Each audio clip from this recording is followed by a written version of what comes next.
जी नमस्कार। आज हम आपसे चर्चा करेंगे राष्ट्रीय स्वयंसेवक संघ के सरसंघ चालक मोहन राव भागवत जी के विषय में और उनके द्वारा दिए गए वक्तव्य को लेकर उनके प्रवास के क्रम में किसी की भेंट होने न भेंट होने को लेकर विभिन्न चैनलों और समाचार माध्यमों में जो अनेक प्रकार की टीका टिप्पणी की जा रही है, उससे यह स्पष्ट रूप से प्रमाणित होता है कि ये लोग संघ के बारे में, संघ की पद्धति रीति नीति के बारे में चाहे कोई कितना ही शोध करता हो, उसको कोई ठीक ठीक जानकारी नहीं है। राष्ट्रीय स्वयंसेवक संघ के जो प्रशिक्षण वर्ग लगते हैं, जिसको अब कार्यकर्ता अभ्यास वर्ग कहा जाता है, उस कार्यकर्ता अभ्यास वर्ग में संघ के जो अखिल भारतीय पदाधिकारी हैं, उसमें सर्वोच्च पदाधिकारी सरसंघ चालक जी होते हैं। और सरसंघ चालक जी का जो दायित्व है वह व्यक्ति के नाते महत्वपूर्ण नहीं है, दायित्व के नाते व्यक्ति वहां महत्वपूर्ण है और उस दायित्व की मान मर्यादा के अनुरूप वह व्यवहार अब तक करता रहा है। चाहे केशव बलिराम हेडगेवार जी पहले सरसंघ चालक रहे हों, उसके बाद गुरु गोलवलकर जी दूसरे सरसंघ चालक रहे हों, परसों जिनका बाला साहब देवरस जी जो तीसरे सरसंघ चालक थे, यानी 1925 से लेकर 1940 तक केशव बलिराम हेडगेवार जी सरसंघ चालक थे। 40 से लेकर 74 तक गुरु गोलवलकर जी सरसंघ चालक थे। 74 से 94 तक बाला साहब देवरस जी सरसंघ चालक थे। 94 से 2002 तक रज्जू भैया प्रोफेसर राजेंद्र सिंह जी उर्फ रज्जू भैया जी सरसंघ चालक थे।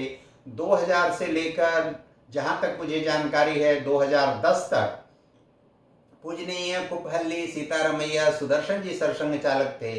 और उसके बाद अब मोहन मधुकर राव भागवत जी राष्ट्रीय स्वयंसेवक संघ के सरसंघ चालक के नाते संघ के स्वयंसेवकों और कार्यकर्ताओं का मार्गदर्शन करते हैं।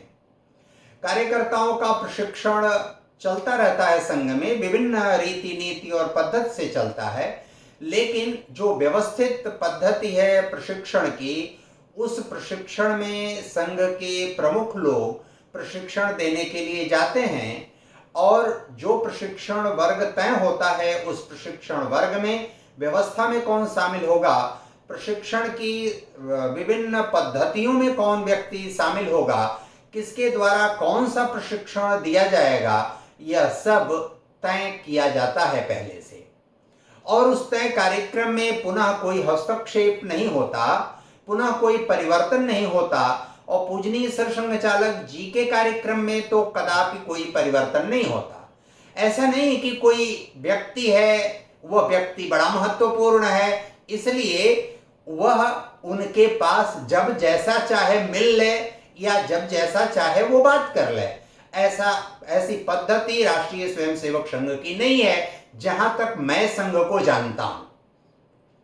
संघ के किसी आधिकारिक प्रवक्ता या व्यक्ति होने के नाते यह बात मैं नहीं कर रहा हूं। मैं ठीक ठीक और बहुतायत से ठीक ठीक संघ को जानता और समझता हूं, ऐसा मुझे अभिज्ञान जरूर है और इस आधार पर मैं अपनी बात कह रहा हूं। राष्ट्रीय स्वयंसेवक संघ के सरसंघ चालक, जैसा कि सर्वविदित है, कोई माने या न माने, देश और दुनिया में लाखों और करोड़ों की संख्या में स्वयंसेवक और कार्यकर्ता संघ के हैं। भारत में राष्ट्रीय स्वयंसेवक संघ के नाम से संघ का कार्य चलता है, लेकिन भारत के बाहर हिंदू स्वयंसेवक संघ के नाते काम चलता है। राष्ट्रीय स्वयंसेवक संघ के जो अधिसंख्य स्वयंसेवक और कार्यकर्ता हैं, उनकी निष्ठा, आस्था, आदर, सम्मान का भाव पूजनीय सरसंघ चालक जी के प्रति होता है। और इसीलिए वहां सरसंघ चालक जो दायित्व है, उस दायित्व के साथ पूजनीय शब्द का प्रयोग होता है। व्यक्ति के नाते प्रयोग नहीं होता, उस दायित्व के नाते प्रयोग होता है। और आज तक उस दायित्व पर बैठा जो भी संघ का व्यक्ति है, उस व्यक्ति के ऊपर उनके निजी या सार्वजनिक जीवन में कोई प्रश्नवाचक चिन्ह नहीं खड़ा हुआ है। इसके बहुत सारे प्रमाण हैं। और इस नाते उनका जो दायित्व है, वह जो पद है, वह पद किसी भी व्यक्ति से बहुत अधिक महत्वपूर्ण है। वो लोकप्रियता करोड़ों की संख्या में लोगों का उनके प्रति बिना किसी लाभ हानि के, बिना किसी अपेक्षा के, बिना किसी प्राप्ति के, वह जो आदर सम्मान का भाव है, वह किसी दूसरे के पास नहीं है।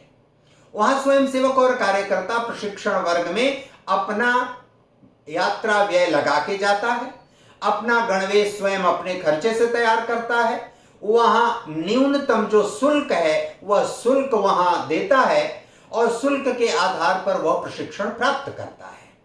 समाज के अन्य वर्ग के लोग भी वहां अन्य सारी गतिविधियों के लिए अपना सहयोग यथासंभव देते हैं और वह प्रशिक्षण प्राप्त करके अपने अपने क्षेत्र में कार्य में लग जाता है। आपको करोड़ों करोड़ों की संख्या में ऐसे कार्यकर्ता और स्वयंसेवक मिलेंगे जिनको जीवन में कुछ भी प्राप्त नहीं हुआ, लौकिक रूप से कोई सरकारी पद प्रतिष्ठा प्राप्त नहीं हुई, सांसद, विधायक, विधान परिषद सदस्य, राज्यसभा सदस्य, किसी राजनीतिक दल के कार्यकर्ता तक वो नहीं बने, लेकिन उनकी निष्ठा, समर्पण और लगन में कहीं कोई कमी नहीं आई। ऐसे लोगों का जो पथ प्रदर्शक है, ऐसे लोगों का जो मार्गदर्शक है, ऐसे लोगों का जो सर्वोच्च पदाधिकारी है, उसकी मर्यादा, उसका सम्मान, उसका महत्व आप कितना आंकते हैं, यह आपके बुद्धि, विवेक और कौशल पर निर्भर करता है। इसलिए जब अपने ही स्वयंसेवकों और कार्यकर्ताओं के प्रशिक्षण वर्ग में वो 4-5 दिन जो 250, 300, 400 प्रशिक्षणार्थी हैं, 50-100 की संख्या में वहां व्यवस्था में लगे लोग हैं, उन सबके बीच 500-600 की संख्या में वो 4-5 दिन समय गुजारते हैं, तो उनके लिए वह कितना महत्वपूर्ण कार्यक्रम है, इसका आकलन आप कर सकते हैं। कोई अमुक विशिष्ट व्यक्ति किसी निश्चित स्थान पर सरसंघ चालक जी हैं और उनसे उनकी भेंट हुई कि नहीं हुई, यह विषय बनाना, इस पर टीका टिप्पणी करना, फूहड़ अप्रासंगिक आधारहीन टिप्पणी करना बहुत अधिक निंदनीय और आपत्तिजनक है। कहीं मिलने का कार्यक्रम तय है कि नहीं यह जाने बगैर भेंट नहीं हुई, भेंट हुई, इसकी बात करना, ऐसी परिस्थिति में भेंट होती है सरसंघ चालक जी से कि नहीं होती है, इसको जाने बिना यह टीका टिप्पणी करना कि भेंट हुई कि भेंट नहीं हुई, यह कितना आपत्तिजनक है। कोई भी पढ़ा लिखा व्यक्ति, पढ़ा लिखा समाज मीडिया में, चाहे इलेक्ट्रॉनिक मीडिया में, प्रिंट मीडिया में, डिजिटल मीडिया में बैठे हुए लोगों को यह बुद्धि, विवेक, सामर्थ्य आना चाहिए, जो सुनाई पड़ रहा है, जो दिखाई पड़ रहा है, जो सामने आ रहा है, उसको देखकर लगता है कि कितना हल्कापन, कितना ओछापन और कितना छिछले स्तर का व्यवहार किया जा रहा है। उनके मिलने न मिलने की एक पद्धति है, एक प्रक्रिया है। उस मिलने में जब कार्यक्रम होते हैं तो वहां स्वयंसेवक, कार्यकर्ता जो होते हैं, पदाधिकारी, दायित्वधारी पदाधिकारी जो होते हैं, वो उनसे मिलते हैं, अपनी बात कहते हैं, अपने प्रश्न पूछते हैं, उन प्रश्नों का वो उत्तर देते हैं।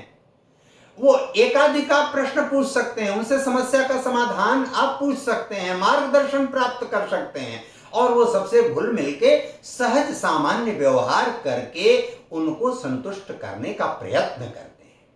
लेकिन इसका ऐसा ये नहीं कि वो कहीं भी, कभी भी, किसी से भी, कैसे भी मिल लें। उनकी जो तय शुदा पद्धति है, उस पद्धति में आप कहीं भी अकारण, अनावश्यक, दबाव पूर्वक, छिद्र बनाकर यह कार्य नहीं कर सकते, क्योंकि राष्ट्रीय स्वयंसेवक संघ पूर्ण रूप से अनुशासित संगठन है और उस अनुशासन, उस मर्यादा का पालन शीर्ष से लेकर निचले स्तर तक का जो प्रबुद्ध, सिद्ध, प्रशिक्षित स्वयंसेवक या कार्यकर्ता है, वह उस रीति नीति का व्यवस्थित पालन करता है। इसलिए कोई व्यक्ति किसी स्थान विशेष पर राष्ट्रीय स्वयंसेवक संघ के सरसंघ चालक जी का प्रवास है, वहां 3 दिन, 4 दिन, 5 दिन उनका प्रवास रहा, प्रशिक्षण वर्ग में रहे, प्रशिक्षण वर्ग से बाहर उनके कहीं घूमने, आने जाने, मिलने जुलने का ऐसा कार्यक्रम नहीं होता। वो कोई कोई राजनीतिक व्यक्ति नहीं है। अनेक बार सवाल होता है कि राष्ट्रीय स्वयंसेवक संघ अपने आप को सामाजिक और सांस्कृतिक संगठन कहता है, लेकिन राजनीति में उसका हस्तक्षेप है। समाज का प्रत्येक व्यक्ति जिससे प्रभावित होता है या जो चीज उसको प्रभावित करती है, निश्चित रूप से उसमें उसका हस्तक्षेप होता है। कोई एक व्यक्ति, नागरिक जो अपना मतदान करता है, केवल उसको राजनीति से कोई मतलब नहीं, चुनाव के समय के अतिरिक्त वो राजनीति पर कभी कोई विवेचन, विश्लेषण, व्याख्या नहीं करता, वह व्यक्ति भी राजनीतिक चर्चा चुनाव के समय में लोगों के साथ करता है कि उसका प्रत्याशी कैसा है, उससे उसको लाभ हानि क्या होने वाला है, जिस पार्टी का प्रत्याशी है उस पार्टी की स्थिति क्या है, उस पार्टी का नेतृत्व करने वाला क्या है, अच्छे बुरे बहुत सारे समीकरणों पर वो विचार करता है, चर्चा करता है, मतदान करता है, कई बार ऐसा नहीं भी करता है। तो राष्ट्रीय स्वयंसेवक संघ के सरसंघ चालक जी, उनके द्वारा प्रबुद्ध, प्रशिक्षित किए गए बहुत सारे स्वयंसेवक विभिन्न राजनीतिक दलों में कार्य करते हैं, और वो कार्य जब करते हैं तो निश्चित रूप से उनके लिए भी प्रत्यक्ष या परोक्ष मार्गदर्शन या पथ प्रदर्शन का कार्य पूजनीय सरसंघ चालक राष्ट्रीय स्वयंसेवक संघ के करते हैं। और इस नाते वह किसी भी बात में संघ का जो एजेंडा है, संघ की जो कार्यसूची है, संघ की जो कार्यशैली है, उस पर अगर राजनीति का प्रभाव पड़ रहा है या राजनीति उसे प्रभावित कर रही है या उनकी कार्यसूची राजनीति से प्रभावित हो सकने की संभावना या परिस्थिति है, तो निश्चित रूप से उनका वो उसमें हस्तक्षेप होगा, क्योंकि जीवन का, परिस्थिति का, पूरे वातावरण का एक राजनीति भी एक पक्ष है। लेकिन सब कुछ राजनीति है ऐसा नहीं है। वह राजनीति एक पक्ष विशेष है, और उस एक पक्ष विशेष पर समय, परिस्थिति जन्य कारणों से यदि संघ के लोग कोई बात कहते हैं तो इसका अर्थ या आशय यह नहीं है कि वे राजनीति के विषय में कोई बात नहीं कहेंगे, कोई विश्लेषण नहीं करेंगे, कोई निष्कर्ष नहीं निकालेंगे, किसी को कोई बात समझाएंगे, बुझाएंगे नहीं, और किसी की बात सुनेंगे नहीं।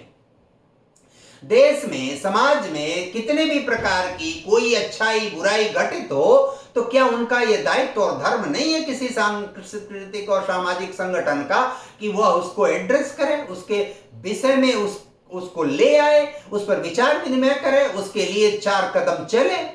बहुतायत समाज के हित को ध्यान में रखते हुए, देश के गौरव को ध्यान में रखते हुए, देश की आंतरिक और बाह्य सुरक्षा को ध्यान में रखते हुए, देश के नीति नियामक तत्वों को ध्यान में रखते हुए, उसके लिए जो अपरिहार्य और आवश्यक तत्व है, समग्र ग्राम्य विकास का कार्यक्रम राष्ट्रीय स्वयंसेवक संघ द्वारा चलाया जाता है।